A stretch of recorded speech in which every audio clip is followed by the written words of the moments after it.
Good morning, you wild babies. Mama, I'm gonna play on the ground.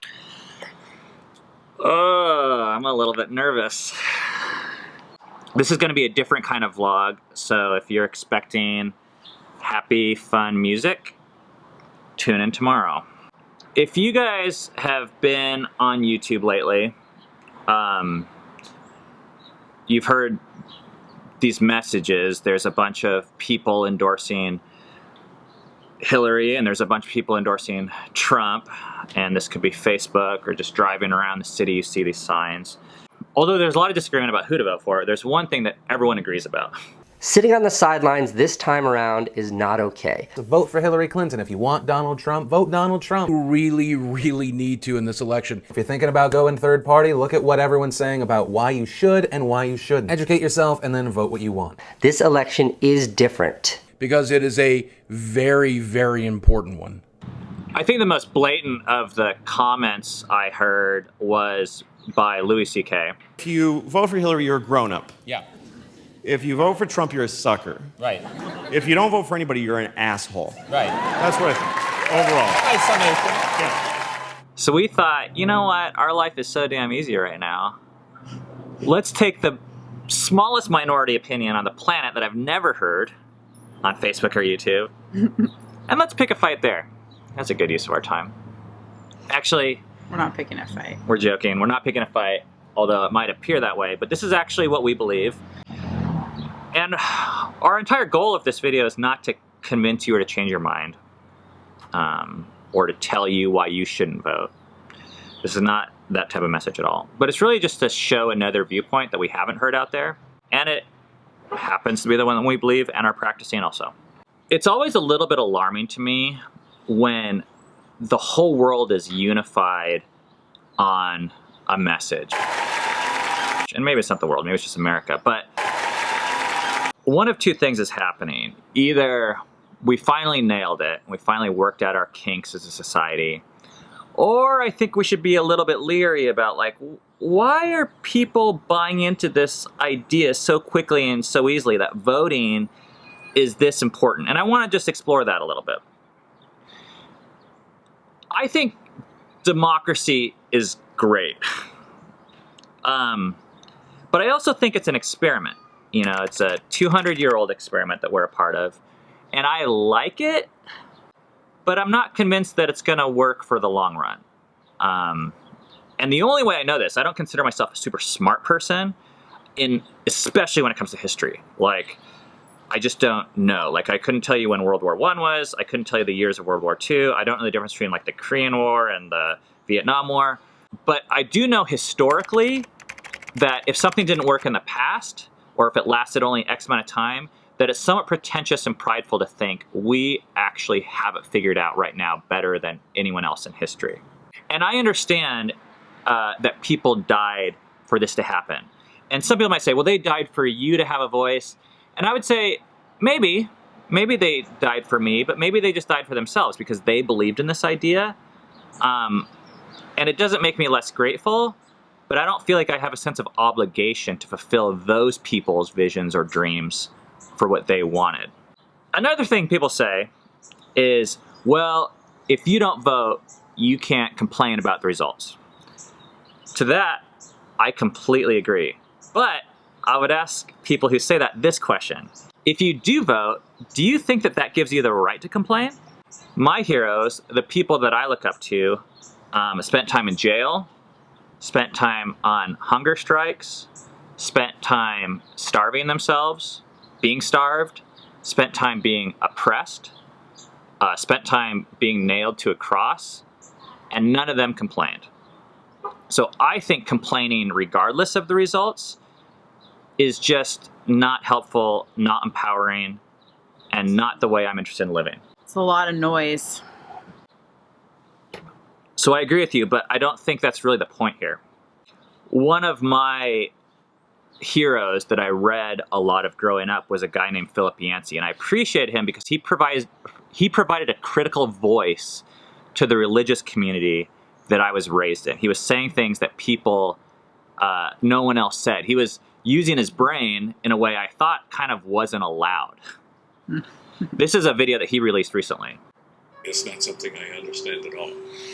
And frankly, I think the church in the United States, the more it embeds with politics, the more it, shall we say, hitches a ride with politics, Europeans understand where that goes. When the church and the state are seen like this, and then the state proves what it is, which is a flawed, sometimes corrupt system, then the church is judged by and rejected in the same way the state. There are countries in Europe that you know where the church is set back for decades and decades because they have been stained by the way they sold their soul for power.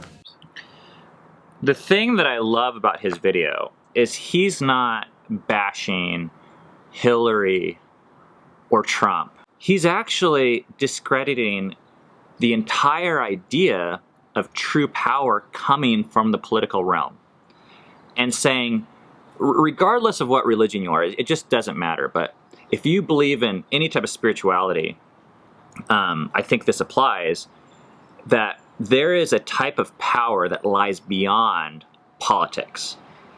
And if that's true, and we're basing our life as if it is, I'm interested in that power.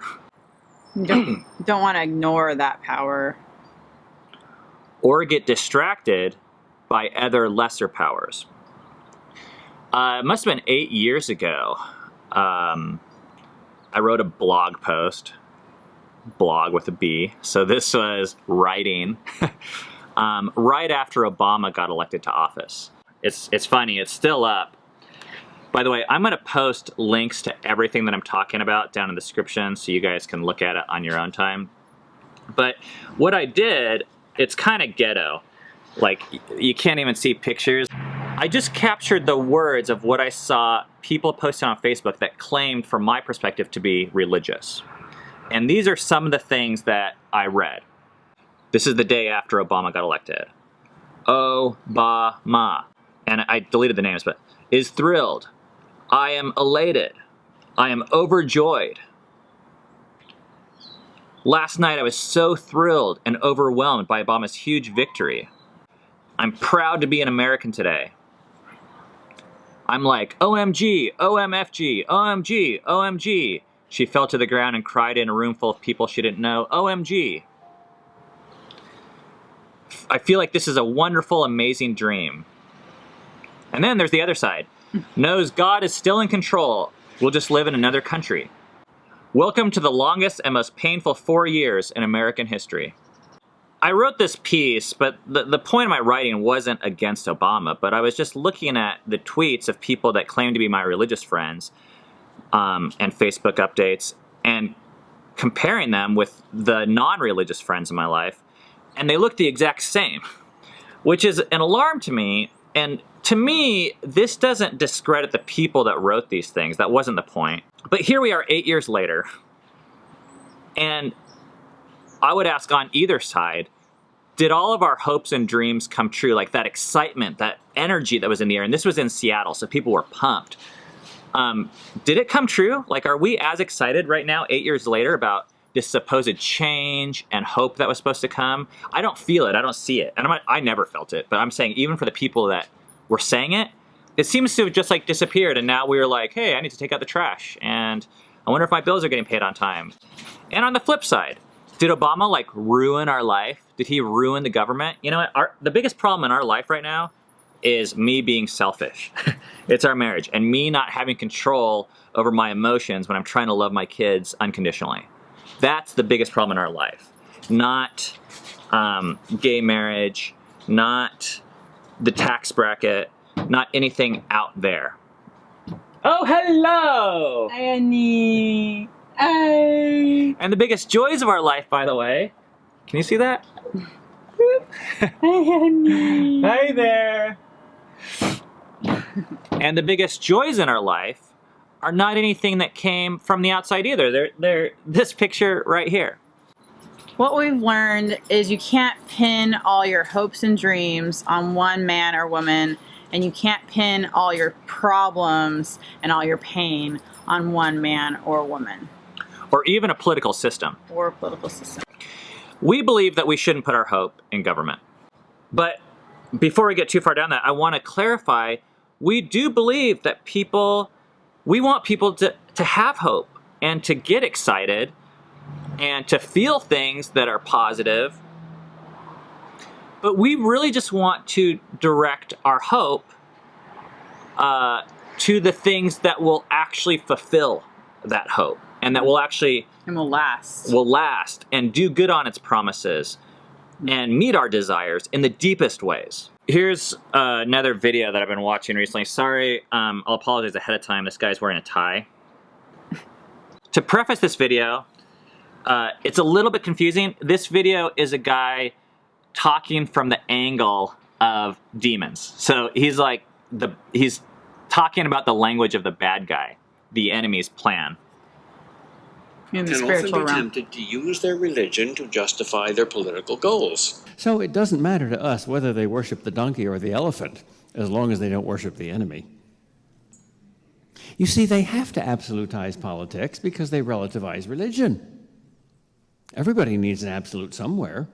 The most wonderful thing about politicization is that it makes them sacrifice concrete persons to abstract impersonal causes. They can even come to think that they're saints and heroes of charity because their hearts bleed for people they've never met in some faraway place, even while they're neglecting the people closest to them, usually their own family. We believe that politics are actually really important. It's really special. The laws matter, the president matters, justice matters, I like the speed limit. All these things are really important. If there's anything I want you to hear, it's just that there's another factor out there that we personally believe is actually more important. And if politics distracts us from that other reality, then maybe we should be reassessing the way we're looking at politics. I love this piece of art. I want to show this to you. This is something that we bought. And here it says, "Give to Caesar what is Caesar's," and it shows a quarter.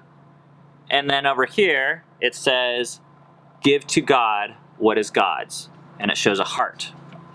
This hangs on our wall. The government, when we're voting for the government and taking a role in politics, it's important. I think our money is important. We talk a lot about money on this vlog. Our money helps us make decisions. What goes on with our bodies is valuable. The government can throw you in jail, but the government cannot and never will be able to change your heart. This is beyond the role of government. This is beneath the role of government. It's more powerful, I think, than this. And if all we're talking about is this, we're actually missing out on the real power, the real change, the thing the government, there's a hair right there, that's gonna hurt. The thing that government can't touch. Your heart, your soul. The reason why we do this vlog, the reason why we're dedicating our life to this type of message is because we are actually trying to help form and change people's hearts. Because for us, the most lasting change in our life happened not from a law, although they're important, but it happened when our hearts were softened and our hearts were changed and our hearts were able to give love and to receive love. That is why our life looks the way it looks. That didn't happen from dollars, and it didn't happen from laws. Finally, I want to show you guys this passage. Thousands of years ago, there was a prophet that lived, and he wrote down these words that I memorized as a child. This prophet was foretelling of a man who would come to save the world, and this is his description of him. And by the way, what's ironic about this is I wrote this out while in Washington, D.C. It says, "For to us a child is born, to us a son is given, and the government will be on his shoulders. And he will be called Wonderful Counselor, Mighty God, Everlasting Father, Prince of Peace. Of the increase of his government and peace, there will be no end." So you guys, this is the thing that we believe that really pisses me off about this message that's being said out there. We are not responsible for the government and the way it turns out. We're just not. It's too big of a job.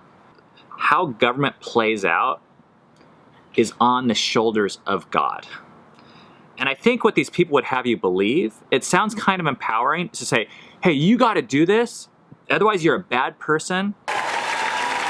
And I don't think not being obsessed with this giant machine that encompasses 4,000 miles and however many million people lies on the role of each individual. That, to me, is the lie of democracy. That's where democracy and some of these YouTubers, they're crossing a line in their message. I'm fine with people voting. I'm fine with using your voice. I, in fact, really like the idea of responsibility. But we have to know what we're responsible for and what we're not responsible for. And we're actually playing the role of God when we're saying how this government turns out is your job. It's your fault, and you're an asshole if you don't do your duty. You're guilty. You're guilty, yes. And I think there's this lie that says, hey, if I don't do this, I'm a bad person. Fuck that. I think we're already bad enough people that we don't need more artificial badness heaped on us.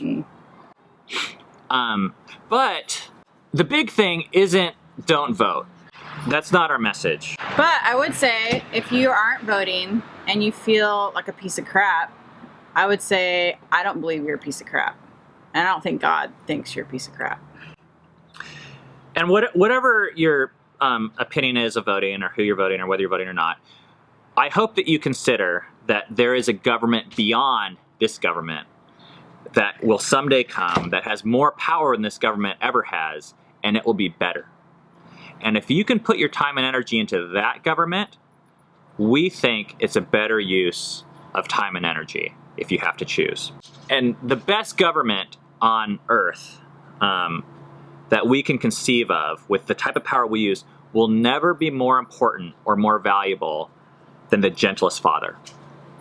And we believe that the claim that is being made here is that there is a gentle father who is God that has control over this and is fighting this other battle that is kind of like behind the scenes. It's underneath, but it's more powerful even though it doesn't look like it.